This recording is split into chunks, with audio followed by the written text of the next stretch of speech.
This is computer-generated chess problem 00578 by Chesthetica. Now in this position, material is about even, but there's only one move basically here that wins for white and everything else tends to draw.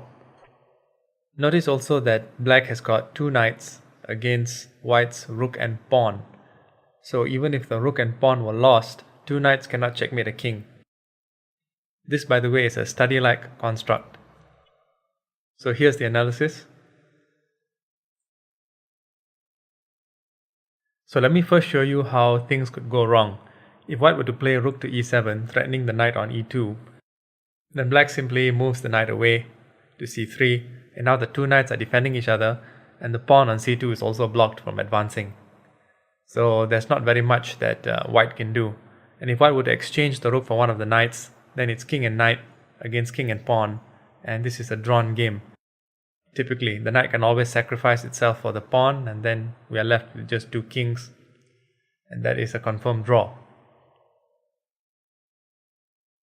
So in order to win, white must actually play king to b6. So what does this move achieve? Well, it threatens rook to c8, checkmate. So black has to deal with this. The only move black can play here is king to b8. And this is the perfect opportunity for white to play rook to e7. Now white is actually forking the knight on e2 and the mating square on e8.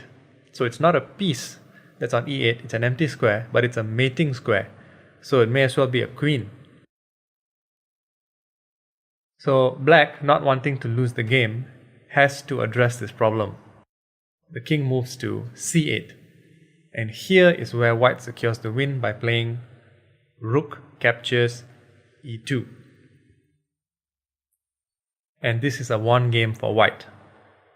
Interestingly, in this position, there are other alternatives that can be played, which still secure the win for white.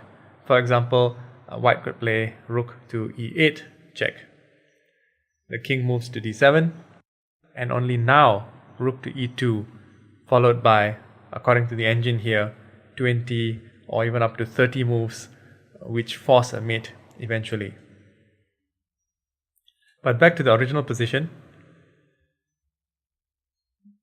you can see that for most players, especially beginners and intermediates, it may not be clear what to do in this position. It might also be tempting to play, for example, c2 to c4, hoping to promote the pawn, or to get one of the knights to exchange itself for the pawn. But this also draws, as black can play king to b8, or even start bringing the knights into the game with knight a c3, which unite the knights and make them basically impervious to being captured by the rook because they're defending each other. So once again, here's the solution. King to b6, black must play king to b8, and here white plays rook to e7. Black must address the threat of rook to e8 checkmate with king to c8, and here it's obvious that black should capture the knight either immediately or he can even delay it. But with this move, rook captures e2, the game is won for white. Hope you enjoyed it. Thanks for watching.